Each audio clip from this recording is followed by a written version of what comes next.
bien entendu. Comme promis, on va parler des furets aujourd'hui dans les pieds dans le plat du jour. Nous avons rencontré Cathy de l'association Béglaise Furet et compagnie à nos micros. Elle se présente. Bonjour à tous, je m'appelle Cathy.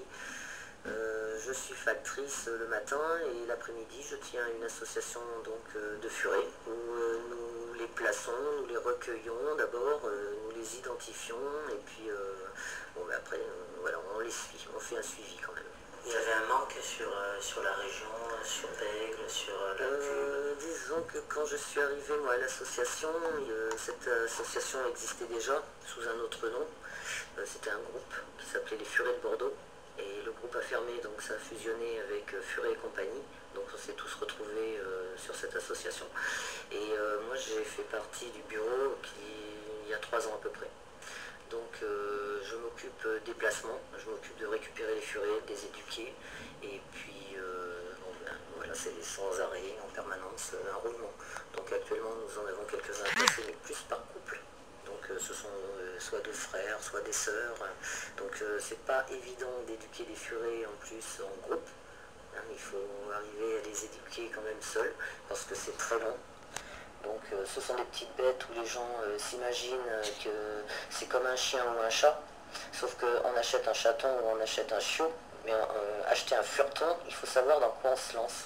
Parce qu'un fureton, en fait, c'est un fureton jusqu'à 7 semaines.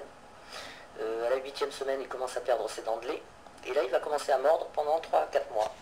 Donc là, il y a une éducation à donner. Donc les gens, quand ils veulent acheter un furet un bébé, ce qu'ils s'imaginent être un bébé, en fait, ce sont des jeunes furets adultes qui mordent. Donc je suis là après pour les éduquer parce qu'ils reviennent. Et on peut éduquer son furet tout seul ou il faut obligatoirement passer par quelqu'un qui s'y connaît plus? Non, on peut éduquer son furet tout seul. Il faut juste avoir de la poigne, ne pas avoir peur des morsures. Parce que la morsure, elle est à sang, la plupart du temps. Le furet, il faut savoir qu'il est rancunier, vicieux, donc ce n'est pas le furet qui habite chez vous, c'est vous qui habitez chez lui. Et tant qu'il n'a pas compris que c'est le contraire qui doit se passer, à vous de l'éduquer et de lui faire comprendre tout ça. Un furet, ça va répertorier tout ce qu'il y a dans votre maison.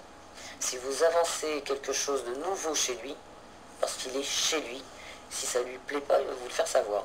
Voilà, donc vous rentrez par exemple avec les courses, il va vous déballer les courses, il va faire tous les produits. Non, tout ce qui rentre, il faut qu'il le regarde. Il sait exactement à la maison tout ce qu'il y a. Où c'est qu'il les trouve les furets, les gens dans des animaleries Alors, pour adopter des furets?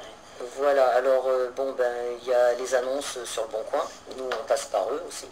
Il y a les forums, les associations, les animaleries, mais alors là je suis tout à fait contre, et je vais vous dire pourquoi ensuite. Et après vous avez les élevages. Bon, moi je prends un furet par an, j'en avais 6, là j'en ai perdu un. J'en ai donc 5 actuellement, j'en ai donc un de chaque âge, j'en ai acheté 2 dans un élevage à la Furetière. J'en ai pris d'autres chez des chasseurs, des furets bruts, ce qu'on appelle. Alors là, il y a tout à faire dessus. Ah, c'est vrai qu'ils sont pas chers, mais alors ça mord. Hein. Et dans les animaleries, ils ne sont pas tous suivis par les vendeurs. Ils leur mettent à boire, à manger, mais bon, ils s'en occupent pas tous. Pas dans toutes les animaleries. Et les animaleries, là où je voulais en venir, c'est que d'abord, ils sont chers. Ils sont pas loin de 400 €, voire 500 chez certains. Dans les associations, on reste plus dans des prix corrects à 200 €, qui ne couvrent même pas les frais vétos, parce que la plupart du temps, on en a pour 225 € sur un furet quand il y a tout à faire dessus. Et dans les animaleries, le problème, c'est qu'ils sont obligés de les stériliser et de les castrer quand ils les vendent. Et ils les vendent à 2 mois. Donc là où est le problème sur un furet, c'est que tant qu'il n'a pas eu ses chaleurs ou son rut à l'âge de 7 mois pour une femelle pour les chaleurs et 10 mois pour le mâle en rut, s'ils n'ont pas eu une période de chaleur ou de rut et qu'on les castre ou qu'on les stérilise avant, ils ont un cancer des surrénales 2-3 ans après. Ça c'est obligatoire. Donc maintenant il existe un implant qui évite la castration et qui marche maintenant pour 2 ans renouvelable. C'est quand même assez cher, mais ça fait exactement l'effet qu'il faut. On évite comme ça la castration. Et si dans 2 ans vous voulez faire reproduire votre furet ou votre furette, il est à nouveau... voilà. Je suppose que si vous avez une association pour les furets, c'est parce que les gens aussi abandonnent leurs animaux. Oui, entre autres, plus tous ceux qui sont en période de rut ou de chaleur qui s'échappent. Parce qu'un furet, il faut savoir que c'est toujours le nez à la fenêtre, ça grimpe partout. Donc une fenêtre entrouverte, ça s'échappe. Et un furet, ça ne reviendra jamais chez vous, c'est pas un chien. Hein, moi j'ai perdu la mienne quand même, là 100 mètres plus loin. Je suis allé la rechercher quand même à la SPA à Beutre. Ça m'a coûté 83 € quand même. J'étais contente, hein, on habite à 100 mètres. Je sais pas, j'ai une affiche moi sur mon portail qui dit Furet et compagnie quoi. La personne elle doit quand même aller au pain, je sais pas, tous les jours, elle a jamais tourné la tête pour voir mon panneau. Qu'est-ce que vous trouvez chez le furet que vous ne trouvez pas chez les autres animaux? Leur connerie. Ah ouais, c'est super intelligent un furet. Quand vous en avez plusieurs en plus à la maison, vous n'avez pas besoin de regarder la télé, hein, vous avez le cinéma à la maison. Ah ouais, ça grimpe partout, ça vient. Moi les miens, quand ils veulent, quand ils ont faim, qu'ils veulent un poussin, ils viennent me mordre un orteil. C'est bon, j'ai compris le message. Hein. Ah, je me lève, je vais à la cuisine, je cherche un poussin. Et les poussins, ils sont vivants, Alors non, les poussins, bon, les furets sont des animaux, sont des carnivores stricts qui mangent de la viande de volaille. Bon, maintenant, c'est vrai qu'on a beaucoup d'étudiants qui prennent un furet, qui n'ont pas de congélateur et qui ne vont pas pouvoir acheter des poussins. Donc, ils vont les nourrir aux croquettes. Bon, ben, on prend des croquettes chatons ou on achète des bonnes croquettes, mais sur Internet. C'est vrai que les croquettes furets, il faut quand même un minimum de 40% de protéines. Hein, quand on voit sur les paquets qu'il y a de la betterave, du maïs et puis un tas de trucs comme ça, c'est pas des lapins quoi. Ils n'ont pas besoin de tout ça. En fait, ça mange vraiment de la volaille, du canard, du poulet, de la dinde, même des rats, des souris. Ça oui. Vous en faites après des bons gros furets quoi, quand ils sont nourris comme ça. Mais la croquette c'est bien aussi. Parce que les furets, ce ne sont pas des rongeurs, c'est ça? Pas du tout, ce sont des carnivores, c'est comme les chats. Donc comme les miens commençaient à taper dans les croquettes de mon chat, ben, j'ai finalement à côté acheté les croquettes spéfurées quoi. Et justement, ça cohabite bien les furets avec d'autres animaux domestiques? Oui, généralement, mais bon, faut faire quand même une bonne approche dès le départ parce que quand un chien ou un chat a jamais vu un furet, je vais vous dire que le chien il marche en dansant et le chat il vit sur la table. Parce que le furet en fait ça n'a peur de rien. Un chien loup, il va aller l'attaquer. Les furets à la base, hein, c'est surtout les chasseurs qui s'en servaient pour les lapins. Le furet allait dans le terrier et faisait sortir le lapin. Oui. C'est comme ça qu'ils ont été domestiqués au départ. Disons que ça fait 3-4 000 ans hein, déjà que les furets servent à ça. Mais maintenant, disons qu'on voudrait quand même faire changer l'image du furet qui suce le sang des lapins, qui a les dents creuses, qui suce le sang comme des vampires, ou le furet méchant qui mord. On veut faire changer cette image. Le furet, en fait, quand il est éduqué, au bout de 6 mois, mais vous avez des amours, des perles qui vivent, mais vraiment sur vos genoux, qui s'endorment sur vous. Ce sont des bébés, quoi. Et quand vous en avez un, une fois qu'il est éduqué, mais ce sont vraiment des animaux très proches de vous. Alors il y en a des câlins et puis il y en a effectivement des indépendants. Et c'est quand même intéressant d'avoir ces animaux proches de vous tout en étant un animal un peu spécial. C'est quand même, le furet c'est quand même le 3e animal de compagnie, hein, après le chien et le chat. Donc il y a énormément de gens qui ont des furets. On n'en parle pas des furets jamais, c'est pas très médiatisé. Ben non, parce qu'on commence à peine à vraiment les connaître, quoi, vraiment les connaître par cœur. On ne connaissait pas leurs maladies, on ne connaissait pas... vous savez, les chasseurs, avant, ils leur donnaient du pain et du lait pour les nourrir. Ben, donner du lait à un furet, il part en diarrhée direct, quoi. Le pain, c'est pareil, c'est pas... c'est un carnivore. Du pain, pourquoi du pain? Je sais pas, moi, c'est... Non. Il faut changer un peu l'image du furet, quoi. Ça reste pas mordeur. Pareil, ça pue. Pourquoi? Parce que ça déglande de temps en temps. Quand ça a peur, c'est comme les moufettes et tout ça, ça a un petit liquide, ça balance. Le déglandage du furet, bon, est naturel par crainte. Mais il peut aussi déglander quand il est content. On appelle ça dégazer. C'est vrai que ça pue, mais bon, ça s'évapore vite fait. L'opération des glandes anales est absolument interdite. Il faut savoir que le furet, l'odeur qu'il a, la plupart du temps, c'est quand ils sont en route. Comme je dis, ça sent le bouc. Hein. C'est vrai que c'est très proche d'un bouc. Et je vous assure que ça s'imprègne un peu partout sur vos vêtements et tout. Moi, je ne les touche pas avant de partir au boulot le matin. Sinon, on me dit, tu sens le furet. Mais c'est le sébum, en fait, qui est entre leurs épaules qui sent ça. C'est ça qui dégage cette odeur. Est-ce que les vétérinaires, ils savent les soigner, les furets? Ben, malheureusement, pas tous. Hein. Nous, on en a choisi un dans le coin qui est le docteur Gaudret à Cestas, qui s'occupe de nous. Mais il n'y en a pas vraiment beaucoup. Quand ils se disent spénac, la plupart du temps, on voit des spé oiseaux, on voit des spé, voilà, un ac, ça peut être un perroquet aussi. Hein, voilà. Mais au niveau des furets, Il y en a certains, quand vous les leur amenez, ils n'arrivent même pas à les toucher. C'est attraper le furet, vous le tenez. Hein. Comment voulez-vous soigner une bestiole comme ça? C'est pas possible. Quoi. Et au niveau des propriétaires, est-ce que ça demande beaucoup d'attention ou est-ce que on peut les laisser indépendants et ne pas forcément trop s'en occuper? C'est comment? Disons que les propriétaires, la plupart du temps, bon déjà ce sont des étudiants, les laissent souvent en cage, parce que ça fait quand même des dégâts. Hein. Un furet, vous les laissez seuls, moi j'en ai 7 à la maison, ils sont en liberté. Quand je rentre, c'est 1 heure de ménage. Ils sont grimpés sur mon ordinateur, ils m'ont posé des petits cacas au coin, dans les coins des portes, je le sais. Je vis avec le rouleau de sopalin greffé à la main en fait. Et je nettoie quand même leur niche matin, midi et soir. L'hygiène, c'est hyper important pour la santé du furet. Donc, ça vit combien de temps? Ça dépend s'il est castré, stérilisé trop tôt, s'il est implanté. Si, moi j'en ai qui mangent des croquettes, elles ont 6 et 7 ans, hein, alors qu'on dit que généralement ça leur diminue leur espérance de vie quand même, une alimentation sèche, parce que le furet ne mange pas de fibres, ne mange pas de légumes.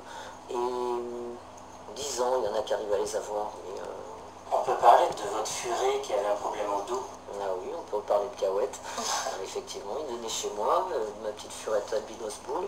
Et c'est un furet qui est tombé du 4e étage que j'avais vendu. Et puis un jour, mon fils m'a appelé en me disant « Maman, Cahouette est tombé du balcon de ma copine ».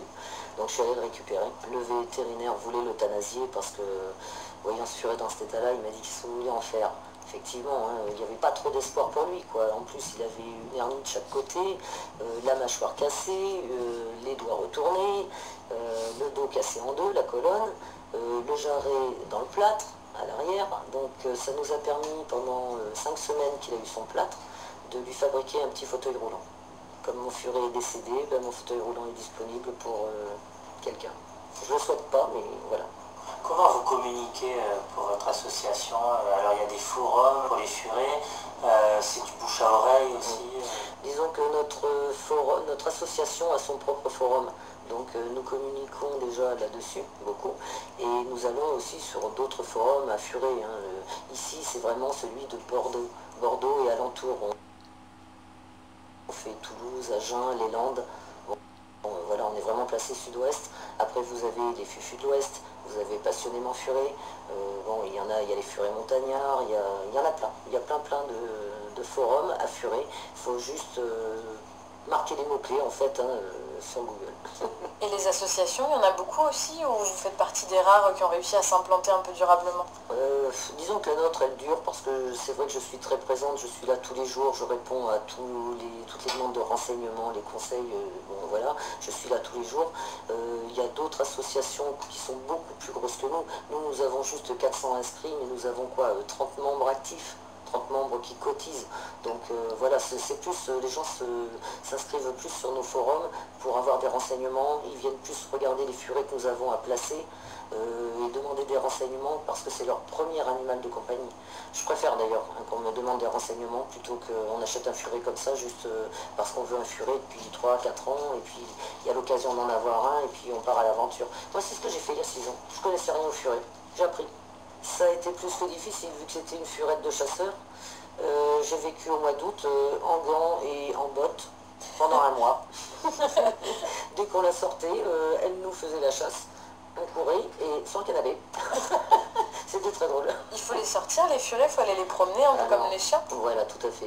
Les furets, oui, se promènent en harnais, comme les chats.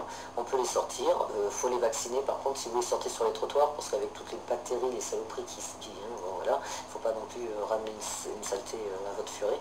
Vous pouvez les promener en laisse. Ils peuvent sortir sans problème. Moi, ici, ils ne sortent pas de chez moi pour la bonne raison que j'ai un jardin. Donc, déjà, ils se promènent pas mal. Et encore, quand ils ne m'escalade pas la haie là-haut et que je ne vais pas aller à la SPA pour les chercher. Mais oui, on peut les sortir sans problème. Par contre, des étudiants voilà, qui ont chez eux leur furet en cage, qui sont toute la journée en études ou autre, le soir quand ils arrivent, moi je leur conseille d'ouvrir les portes jusqu'à temps qu'ils aillent se coucher. Un furet, ça a besoin de sortir 3 à 4 heures. Ça c'est obligatoire. Vous ne pouvez pas le laisser enfermé en permanence. Moi j'ai vu des furets dans des cages à hamsters chez les gamins qui avaient été offerts, des gamins. Ben déjà, on n'offre pas de furet à un enfant. Parce que déjà, vous allez acheter un petit furet, puis le petit furet va se mettre à mordre, puis le monde de 10 ans, il va dire je le déteste. Il va le mettre dans une cage et il ne va plus jamais le sortir. Il va le nourrir, mais il ne va plus le sortir. Et on se récupère des bestioles qui ne savent plus marcher. Mais oui, au bout de 2-3 ans dans une cage grande comme ça, imaginez un peu. C'est pas un rat, c'est pas un hamster. Hein. Là, vous avez quand même un animal qui a besoin de se dépenser, qui a besoin de courir. Moi, les miens, ils sont bien dans leur tête. Pourquoi? Parce qu'ils sont en liberté totale. Mais bon, tout le monde ne peut pas se le permettre. Ici, la maison, elle est vraiment close de partout. Pour eux, c'est fait pour. Même si sur le toit, ils sont obligés de redescendre, ils ne vont pas aller... voilà. Mais il y en a des terribles quand même. Hein. Il y en a qui arrivent à s'échapper. Ça arrive. C'est quoi le rythme de vie? Est-ce que ça dort beaucoup? Ça dort 12 à 15 heures par jour. Disons que toutes les 3 heures, ils mangent. Toutes les 3 heures, il faut aller faire popo. Alors, soit ça fait un petit caca et ça retourne vite se coucher parce que c'était pas l'heure, voilà. Et vous les laissez dormir encore 3-4 heures de plus. Quand ils sont réveillés, vous le savez, c'est les uns après les autres, mais tous en même temps vers les mêmes heures. Et le plus rigolo, c'est à 5 heures du matin. Ah oui, parce que quand le réveil a sonné, moi j'ai 2 réveils. Et quand il y a le premier qui sonne, généralement les furets sont déjà tous dans le lit en train d'attendre la deuxième sonnerie. Ça veut dire lève-toi, on a faim. Est-ce qu'il y a des croisements entre les furets et d'autres espèces d'animaux? Le furet, il faut savoir que le furet est un putois. Le furet, c'est un animal qui naît domestique, donc chez vous. Et le putois, c'est exactement le même animal qui naît dans les bois. Donc quand on croise un putois et un furet, ça va faire des beaux animaux, mais avec un caractère très très difficile, hein, parce qu'il y a quand même la moitié du putois derrière. Et ce que j'ai à la maison, très exactement. J'ai une putoise qui vit dans ma maison, je ne sais pas où elle est. Ça fait 6 mois que je l'ai, je la vois de temps en temps. Elle est là. Mais c'est beaucoup plus sauvage qu'un furet, du coup. Oui. Ça ne s'attrape pas comme ça. Il n'y a pas la confiance du furet. Mais vous avez des furets. De toute façon, le furet n'est pas un animal méchant hein, à la base. Le furet, c'est un animal qu'il faut juste éduquer. Donc quand vous lui avez donné la bonne éducation, vous avez un super gentil furet. Moi, les miens, ils sont gentils comme tout. Là, il y en a un, bon ben voilà, c'est quand même du furet, mais avec un peu de futois, quoi, on va dire. Première ou deuxième génération, ça a quand même du caractère très très vif, véloce, et puis ils sont noirs ceux-là. Tandis que les autres, ça va faire du furet plus clair. Alors après, vous avez un tas de couleurs, vous avez l'albinos, le champagne et le zibeline, ce qu'on appelle putoisé. Après, vous avez d'autres coupages, mais qui font des furets tachés, on appelle ça. Donc ce sont des dew, des silver, des angora. Tout ça, c'est pas de la bonne génétique pour un furet. Et entre eux, les 7, là, vous en avez 7, ça se passe comment? Alors ces deux-là sont à part parce que ceux-là sont à placer. Ils ne font pas partie de ma troupe. Et tout à l'heure, ben voilà, il y a Toutou qui est rentré, qui est allé les voir et qui a été le mordre. Ça, c'est du permanent. C'est pénible, il faut les surveiller en permanence. En fait, j'avais Soquette qui était en train de faire l'idiot là-bas sur mon lit, en train d'enquiquiner la petite Tia. Le temps que j'ouvre la porte, j'ai pas fait gaffe, Toutou y est passé, il a été bouffé les 2 autres. Non mais voilà, c'est ce que les furets. C'est toujours avoir un œil dessus, toujours une surveillance en permanence. C'est pénible parce que c'est fatigant si vous voulez. Quand on en a trop, c'est beaucoup de nettoyage. Ça c'est vrai, ils vous le rendent d'une autre manière. Moi j'ai les furets exactement que je voulais, avec le caractère que je voulais. Indépendant, mais de temps en temps quand même un petit peu câlin. Pas trop parce que j'aime pas les furets collants. Non mais si vous voulez, je passe ma vie sur mon ordinateur. Alors c'est vrai que quand j'ai un furet pendant 2 heures assis sur mes genoux, il me gêne plus qu'autre chose parce que je peux pas bouger. Voilà. Donc moi j'aime bien, là ils sont autour de moi, ils naviguent, mais ils me fichent la paix. Et je leur fiche la paix. De temps en temps je leur envoie une balle, hein, ils ont 500 000 jouets là, ils jouent pas avec un seul. Il faut que je joue avec, sinon le furet ne joue pas. Et de toute façon, le furet, c'est pareil, il faut lui acheter un jouet toutes les semaines, sinon il se lasse vite. Non, mais c'est des petits caractères. Hein. Quel conseil on pourrait donner à quelqu'un qui veut acheter un furet, élever un furet? Le conseil moi, que je peux donner déjà, c'est que, au moins pour les parents, qui n'offrent pas ça pour les enfants, parce que c'est pas un jouet, et c'est un animal vraiment qu'il faut éduquer, un enfant n'est pas capable. Les gens qui ont des bébés en bas âge, les bébés sentent le lait jusqu'à 3-4 ans, et les furets ont horreur de ça, mordent les petits. Donc ça, je déconseille totalement quand on a des petits-enfants. Après, il faut voir ce qu'on a comme animaux aussi à la maison, si ça va passer ou pas. Si on a un chien qui est hargneux, c'est sûr qu'on ne va pas lui mettre un furet sous le nez parce qu'il va le couper en 2. Il ne faut pas acheter un furet comme ça sur un coup de tête parce que c'est mignon, que ça a une petite tête de fouine adorable. Ça ne marche pas comme ça. Un furet, il faut aller le voir, il faut avoir le feeling avec. Il faut voir si vous pouvez le toucher, le prendre en main ou autre. Il faut voir s'il vous mord, les réactions qu'il a, s'il est craintif, s'il a peur de vous, s'il vient vers vous, tous ces trucs-là, c'est à regarder parce que franchement, le furet, c'est pas un chiot qu'on choisit, c'est pas un chaton, quoi. C'est vraiment un animal à part, mais une fois après que toutes les bases sont acquises, c'est parfait. C'est pour ça que moi, je préfère conseiller prendre un furet qui va avoir dans les 1 an, d'abord et en association autant que possible, parce que déjà, ils sont moins chers, ils sont éduqués, ils sont pucés, stérilisés, vaccinés, il n'y a rien à faire dessus. Et vous les avez clés en main. En plus, ils sont déjà éduqués, donc vraiment non mordeurs. Acheter un animal carrément en animalerie, à 2 mois, voire 3 mois, parce que des fois ils les gardent longtemps, ils ne les vendent pas toujours. Vous n'avez pas des animaux que vous attrapez à pleine main. Là, hein. À 4 mois, là c'est déjà du furet, et là ça va être encore une éducation encore plus stricte, quoi. Parce que là vous ne pourrez pas l'attraper. Après c'est gants de moto. On en a récupéré un, là, il n'y a pas très longtemps, un petit albinos, il est magnifique, mais on ne peut pas le toucher. Là, il est chez une amie, chez Géraldine, qui est un petit peu ma seconde, là, ici sur Bordeaux. C'est elle qui l'a et qui est en train d'essayer de l'éduquer. Elle est obligée de marcher en chaussures de sécurité chez elle. Vous ne pouvez pas marcher en chaussettes. Alors déjà, pieds nus, ils vous attaquent les orteils, mais c'est très rare quand ils viennent vous manger les orteils, comme ça, quand vous êtes en chaussettes. Et bien celui-là, c'est les mollets, c'est partout où ils sont le bout de viande dessous. Donc elle met ses chaussures de sécurité. Elle est tranquille. Moi j'en ai eu des comme ça, qui essayait à chaque fois de... Et ça c'est plus que quand même quand ils sont comme ça au départ. Moi j'ai un bon martinet. C'est la solution. Oui. Un furet qui mord généralement, moi c'est pas difficile. Faut lui faire comprendre de toute façon que c'est pas lui ici qui fait la loi. Moi je les attrape pas par la peau du cou, j'aime pas ça. Moi je les attrape avec mes gants, si jamais au début je ne peux pas. Par la peau du cou, ça sert à rien. Moi je les attrape vraiment par le dos, pichenette dans le nez. Parce que quand ils mordent, c'est ça qu'ils n'aiment pas, ça fait mal. Et une tape sur le derrière. Si le furet n'a pas compris qu'il vient me remordre, là je sors le martinet. Ça va être au début un petit coup. Il va revenir me remordre. Ça va être un autre coup. Et ça va être 3, 4, 5 fois s'il le faut. Mais il va lâcher prise.